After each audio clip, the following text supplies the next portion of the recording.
Shalom, selamat datang di video pembelajaran SMK Pariwisata Medland School.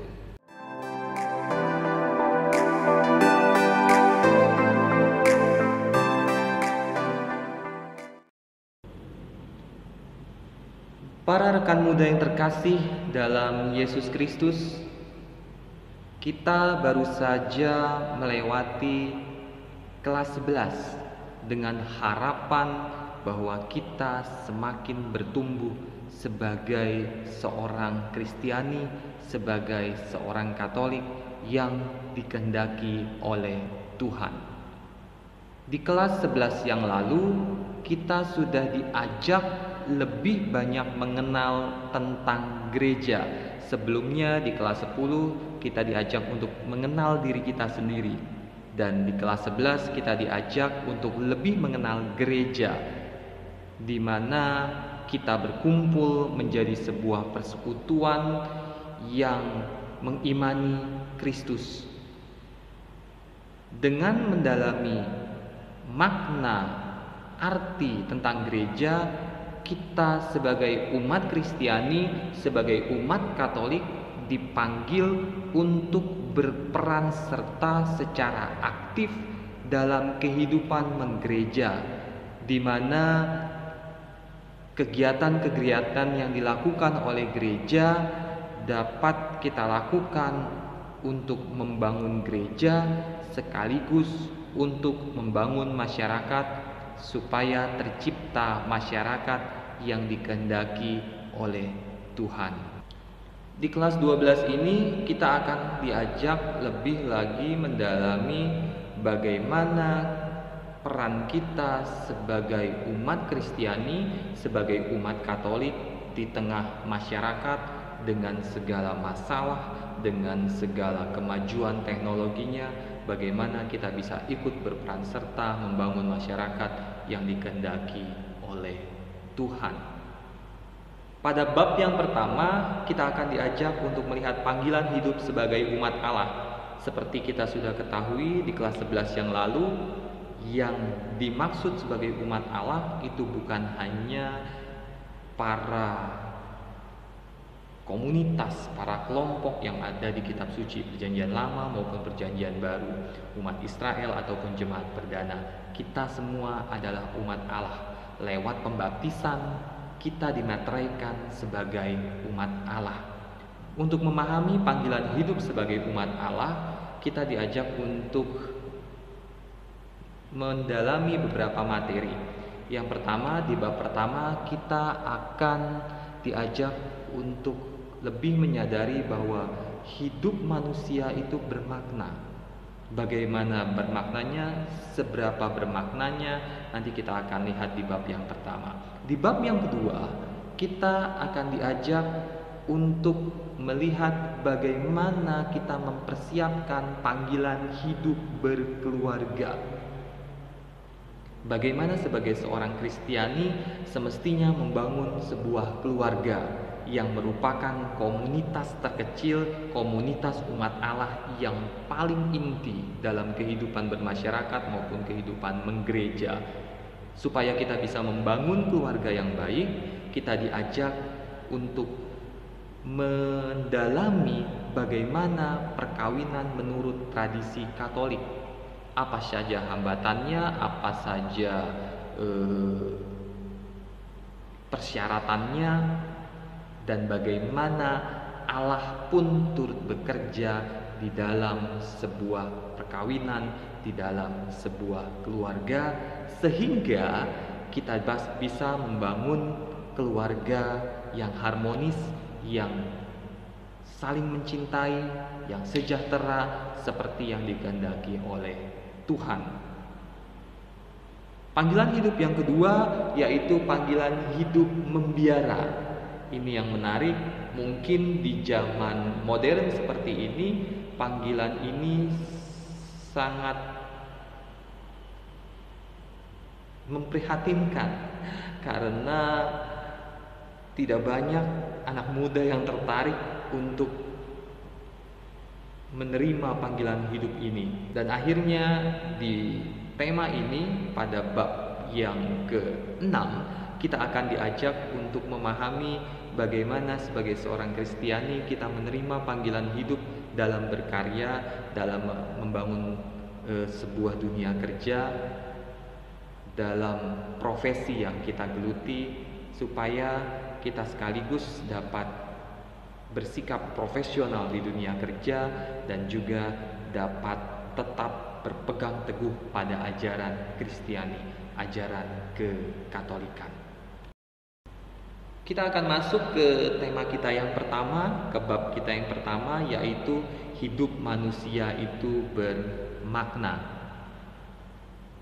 Rekan-rekan muda yang terkasih, setiap orang cepat atau lambat pasti akan bertanya-tanya dalam hatinya, untuk apa saya hidup di dunia ini?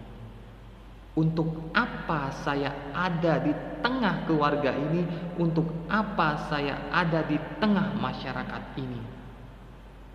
Pada dasarnya, pertanyaan seperti ini adalah sebuah pertanyaan yang tidak mudah dijawab, karena pertanyaan seperti ini adalah sebuah pertanyaan reflektif yang memerlukan permenungan lebih dalam.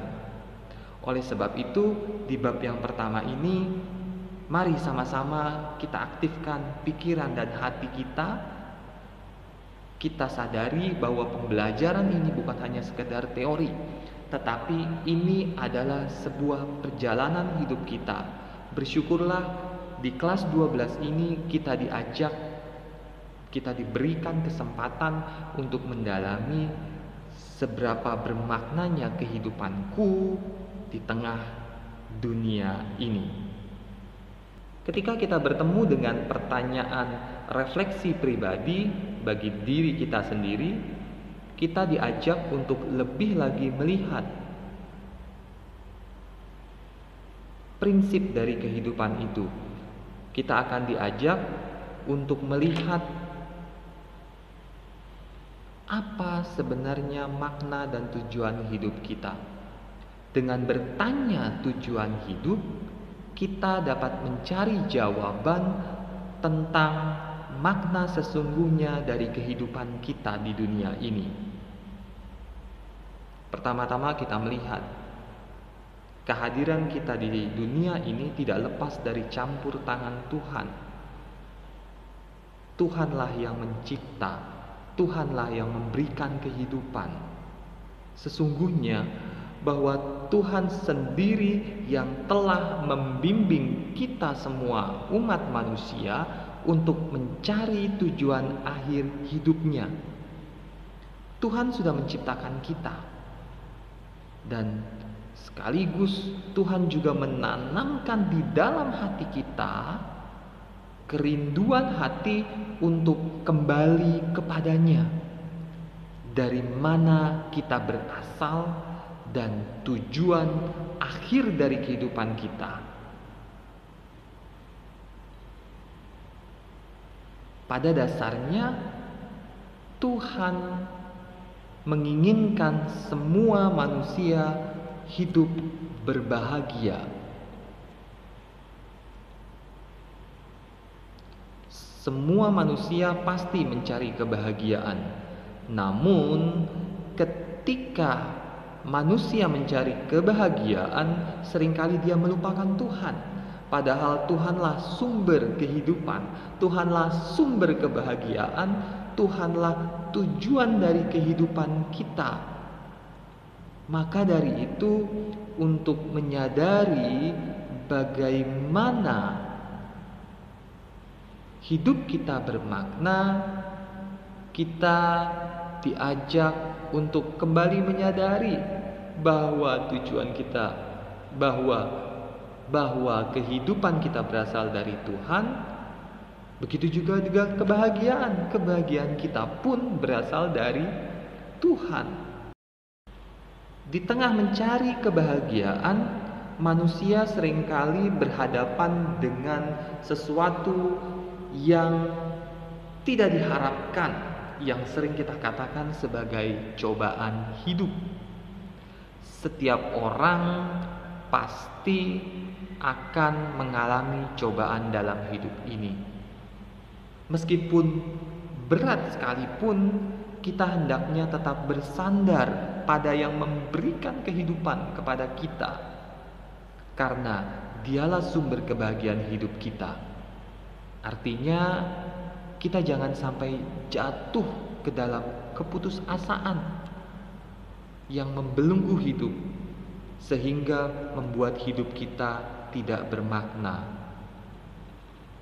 Kita harus terus berjalan sesuai kehendak Allah untuk menggenapi apa yang sudah Ia rencanakan dalam kehidupan kita. Dalam kitab suci kita menemukan banyak pesan tentang makna hidup manusia yang sangat bermakna. Yesus sendiri pernah mengajarkan bahwa hidup sangat bermakna dan berharga jika kita hidup sesuai dengan kehendak Allah. Jadi hidup yang bermakna bukan karena usaha manusia itu sendiri, tetapi karena manusia tetap berpegang teguh pada kehendak Allah. Suatu ketika Yesus pernah mengajar para murid di sebuah bukit yang kita kenal ajarannya itu sebagai sabda bahagia. Kita simak sabda bahagia yang disampaikan di dalam Injil. Inilah Injil Yesus Kristus menurut Santo Matius. Dimuliakanlah Tuhan. Matius 5 ayat 3 sampai dengan ayat yang ke-12.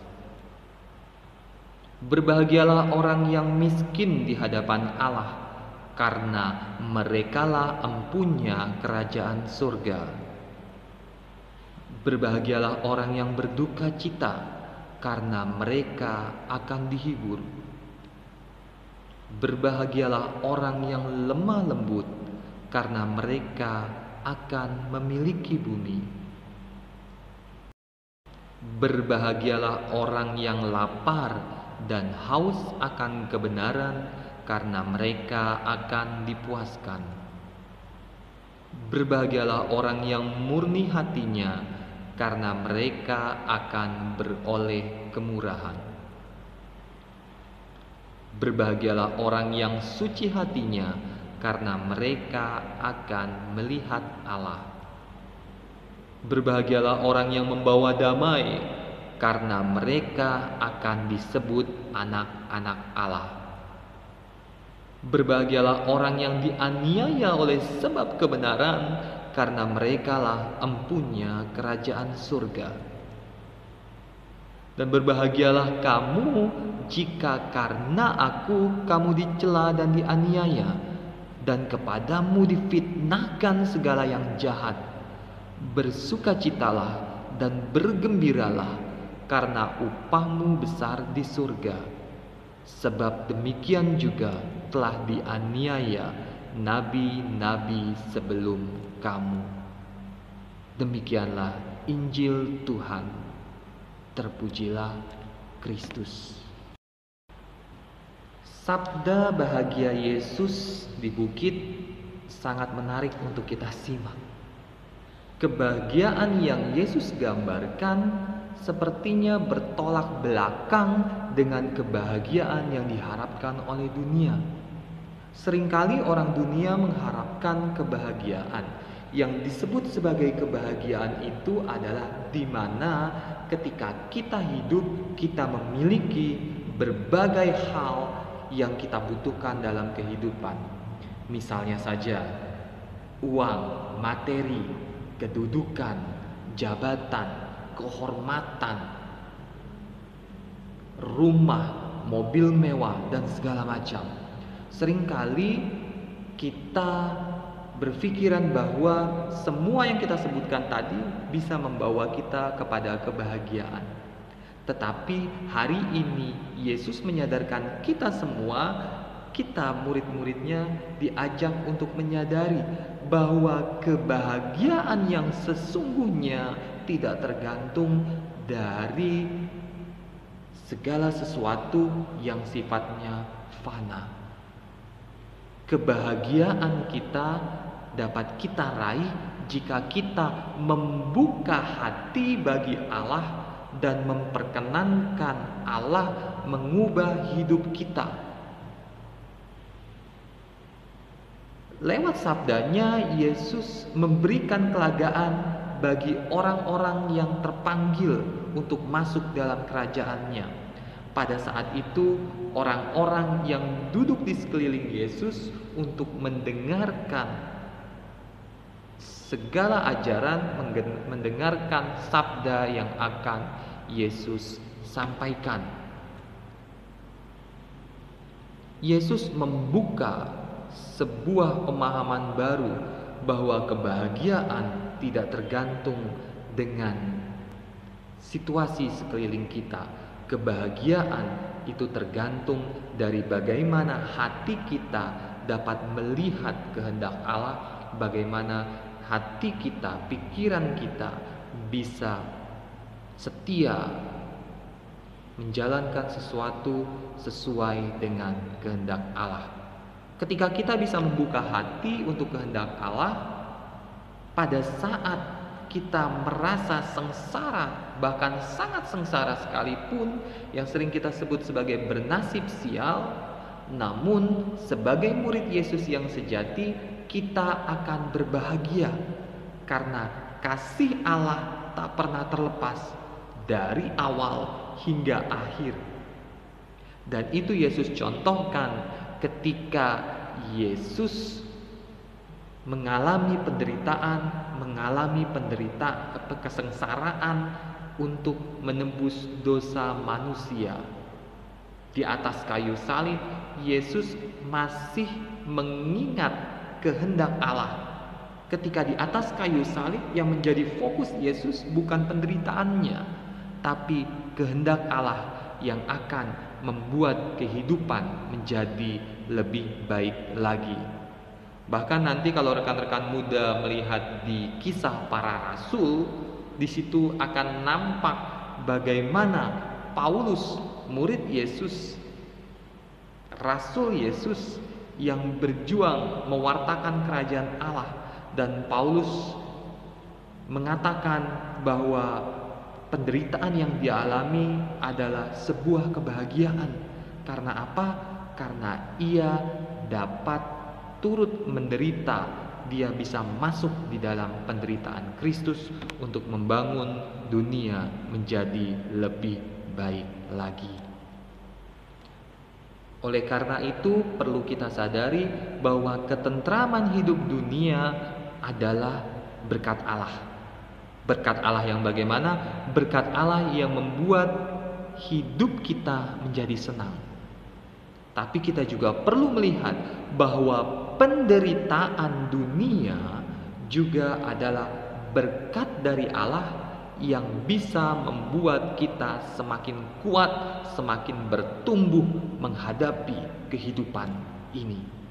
Jadi, baik ketentraman maupun penderitaan itu harus kita maknai sebagai kehendak Allah. Di balik penderitaan, kita juga harus melihat apa yang Allah kehendaki aku lakukan sebagai murid Kristus untuk membangun kehidupan yang lebih baik lagi. Maka hidup senang ataupun susah, banyak masalah ataupun tidak banyak masalah, putus asa atau punya pengharapan, hidup terus berjalan karena Allah senantiasa berjalan bersama kita. Yang terpenting, bagaimana mengisi hidup ini secara berkualitas. Hidup berkualitas seperti apa? Hidup yang senantiasa melihat rencana Allah, hidup yang senantiasa kita lakukan sesuai dengan kehendak Allah, supaya hidup kita bermakna bagi diri kita sendiri maupun bagi orang lain. Semoga lewat permenungan hari ini hidup kita semakin berkualitas, hidup kita semakin bermakna, sehingga pada saatnya nanti kita dapat melihat kemuliaan Tuhan. Tuhan memberkati kita semua. Amin.